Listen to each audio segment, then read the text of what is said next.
Sapa Hati bersama Gus Agus.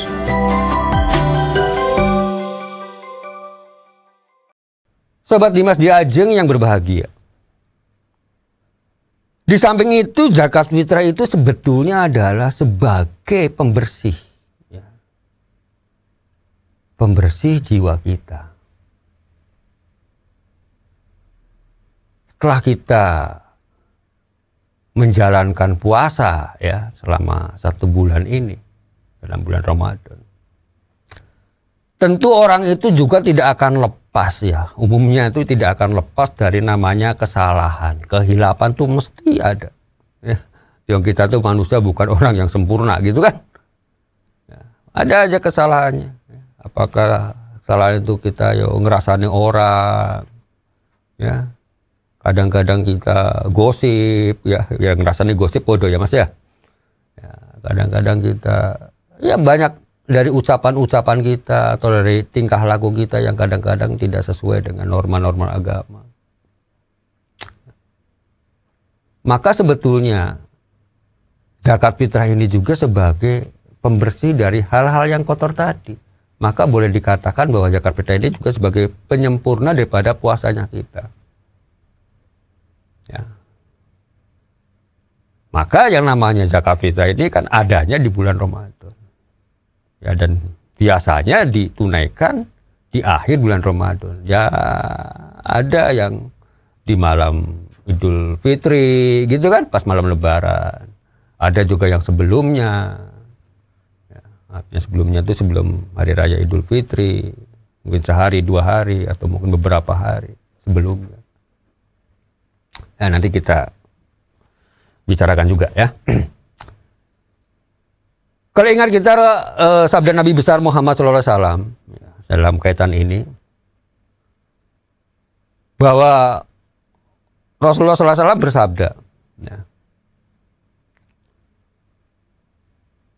Farada Rasulullah SAW zakatul fitri tuhrat alis-shaim minar rafasi wal lahwi wa ta'amatal lil masakin. Man adaha qabla sholati faya zakatun makbulah. Wa man adaha ba'da sholati faya sodaqoh minas sodaqoh.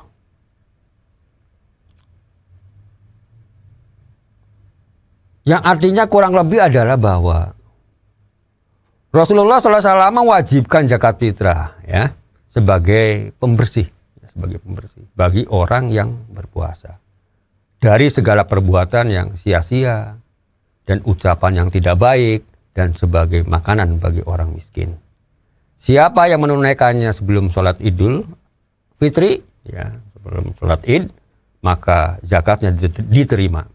Dan siapa yang menunaikannya setelah sholat Id, maka termasuk sedekah biasa. Nah, ini harus hati-hati ya, terutama yang menjadi amil ya, yang sebagai panitia yang ya, kalau di kita ini kan biasanya di masjid-masjid atau di musola-musola itu kan ada panitia zakat fitrah gitu ya Mas. Ya, rata-rata umumnya kan seperti itu. Ya, walaupun bukan amil yang sebenarnya ya, tapi artinya sekedar membantu untuk menyalurkan zakat fitrah pada orang-orang yang berhak. Yang perlu hati-hati adalah bahwa jangan sampai kita menunaikan zakat fitrahnya orang-orang yang mempercayainya ini kepada orang-orang yang memang punya hak untuk menerimanya, namun waktunya telat ya, karena mungkin semalam atau malam Lebaran sudah repot, banyak yang diserukan ke sana ke sini, dan kebetulan orang yang dituju dilalahnya kok tidak ada orangnya misalnya, akhirnya ditunda dan sudah melewati sholat Idul Fitri. Nah, maka ini nanti masuknya adalah bukan zakat amalan zakat fitrah, tapi masuknya adalah sedekah biasa. Nah, ini perlu kehati-hatian ya. Maka langkah baiknya memang kalau hal ini dilakukan oleh panitia zakat, ya saya anggapnya ngomongnya panitia aja deh, karena kalau rata-rata kalau di tempat kita tuh yang dikatakan amil tuh ya memang belum pas kalau dikatakan amil ya. Karena amil itu memang punya kriteria tersendiri. Ya, tapi kalau rata-rata di tempat kita itu kan ya yang menjadi panitia itu kan ya orang-orangnya kan terbatas. Ya baik itu secara SDM-nya maupun secara kategori atau kriteria lainnya yang memang termasuk bisa dikategorikan sebagai amil. Maka yang alangkah baiknya bahwa pengumpulan ya kalau memang ini digunakan untuk membantu menyalurkan, alangkah baiknya dilakukan ya sehari atau 2 hari sebelum Idul Fitri. Sobat Dimas di Ajeng yang berbahagia, kalau kita bicara soal waktu menunaikan zakat fitrah itu, ya. Kalau kita melihat beberapa pendapat dari para ulama atau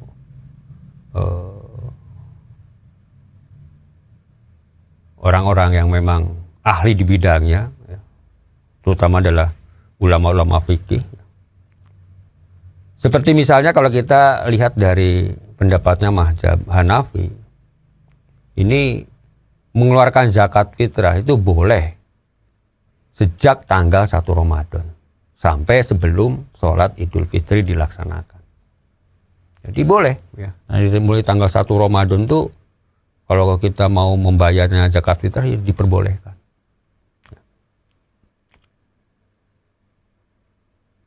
Kalau pendapatnya mazhab Maliki, ini bisa dilakukan 2 hari sebelum hari raya sampai sebelum sholat Id. Artinya boleh dilakukan juga sebelum malam Lebaran, gitu kan? Ya, artinya boleh ya. Nah, kalau kita lihat dari mazhabnya Imam Syafi'i, boleh sejak tanggal 1 Ramadan juga boleh, gitu ya, sampai sebelum sholat Id. Ya. Namun abdolnya, abdol itu artinya utamanya. Abdolnya itu dikeluarkan atau ditunaikan sebelum sholat Id. Nah ini kalau menurut pendapatnya Imam Syafi'i ya. Kalau mazhab Hambali juga punya pendapat ya hanya boleh. Nah, kalau ini beda ya, hanya boleh sejak 2 hari sebelum hari raya Idul Fitri ya, sampai sebelum sholat Id. Jadi keempat mazhab yang biasa kita sebagai rujukan orang-orang Islam ya, itu membolehkan mengeluarkan zakat fitrah itu sebelum daripada sholat Id ya, artinya sebelum malam Lebaran, artinya sehari 2 hari atau bahkan mulai dari sejak awal Ramadan itu diperbolehkan. Dengan demikian ada pendapat dari para ulama fikih, yaitu yang menggolongkan waktu menunaikan ibadah zakat fitrah ini menjadi beberapa hal. Ya. Yang pertama adalah waktu wajib. Yaitu waktu wajib ini adalah mulai terbenam matahari. Ya, mulai terbenam matahari di akhir bulan Ramadan ya sampai dengan waktu subuh. Nah, ini waktu wajib. Kemudian ada juga waktu yang diperbolehkan atau jaiz istilahnya. Ya. Waktu yang diperbolehkan. Waktu yang diperbolehkan ini ya itu tadi dari mulai awal bulan Ramadan ya, tanggal 1 Ramadan sampai dengan akhir bulan Ramadan. Ada juga waktu sunnah ya. Sunnah itu adalah setelah sholat subuh ya, sampai dengan sebelum sholat Id. Ini waktu sunnah itu ya. Kemudian juga yang tergolong waktu yang makruh hukumnya, makruh itu ya sebetulnya ya kalau dilakukan ya enggak apa-apa gitu kan, kalau enggak dilakukan itu malah mendapat pahala. yaitu setelah sholat id sampai dengan sebelum maghrib. Jadi ini sebetulnya masih waktu makruh. Ya. Tapi ingat ada hadis yang tadi yang mengatakan bahwa kalau setelah id ya termasuknya adalah hanya sedekah biasa. Nah ini kan eman-eman gitu ya. Ya. Ada lagi yang terakhir adalah waktu haram. Jadi waktu yang haram ini untuk pelaksanaan zakat fitrah itu adalah setelah terbenamnya matahari di hari raya itu. Jadi ini hati-hati ya, jangan sampai di dalam kita menunaikan zakat fitrah itu bisa salah menentukan waktunya maupun menentukan orang-orang yang akan kita tuju. Karena begini ya, yang namanya zakat fitrah itu kan ya boleh juga kita menunaikannya langsung sendiri ya. Artinya kepada orang yang menurut kita tuh dianggap fakir, dianggap miskin, atau yang menurut kita tuh pantas untuk menerima.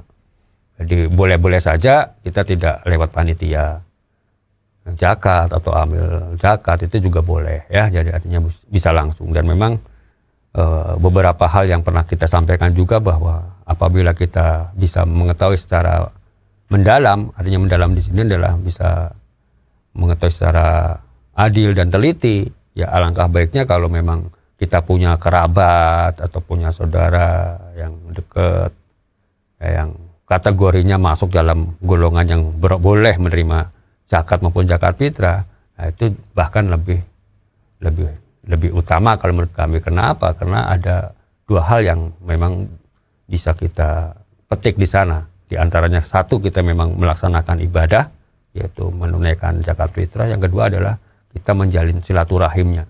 Ya, karena bagaimanapun kalau kita berkunjung, ya, karena yang kalau kita memberikan secara langsung itu kan mau tidak mau kan kita yang berkunjung, ya, berkunjung ke orang yang kita temui itu kan tentu orang yang diketemu itu akan merasa sangat senang hatinya, ya, merasa sangat gembira.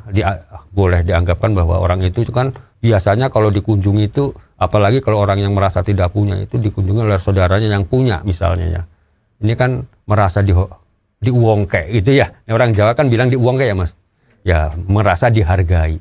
Ya karena jarang sekali orang yang, ya kita ngomong secara umum ya, jarang sekali orang yang merasa tidak punya itu, kalau punya saudara yang punya itu jarang sekali mereka untuk melakukan kunjungan, karena ya banyak faktor ya, mungkin karena malu dan lain sebagainya. Ini sifat yang umum lah. Maka kalau orang yang punya mengunjungi yang tidak punya itu merupakan satu hal yang luar biasa buat mereka, artinya satu kebanggaan. Nah ini yang juga penting dicatat buat kita semuanya. Ya, jangan sampai di dalam kita melakukan ibadah ini tidak hanya sekedar kita bisa melaksanakan ibadahnya saja, tapi juga kita bisa melaksanakan hal yang lebih manfaat, bukan lebih manfaat tapi lebih utama juga dari itu ya, seperti tadi ya, kalau kita bisa melaksanakan hal yang lain yang walaupun betul sama-sama ibadah ya, seperti tadi ya, kita mengeluarkan zakat fitrah jelas suatu kewajiban kita sebagai ibadah kita ya, dan kita berkunjung pun adalah suatu amalan atau ibadah yang dicatat sebagai amalan yang baik, yaitu kita menyambung silaturahim. Demikian, semoga ada manfaatnya. Billahi taufiq wal hidayah. Wassalamualaikum warahmatullahi wabarakatuh. Sapa Hati bersama Gus Agus. Untuk saran dan masukan, silahkan WhatsApp ke Gus Agus 0896 8811 6615. Dipersembahkan oleh Ziman,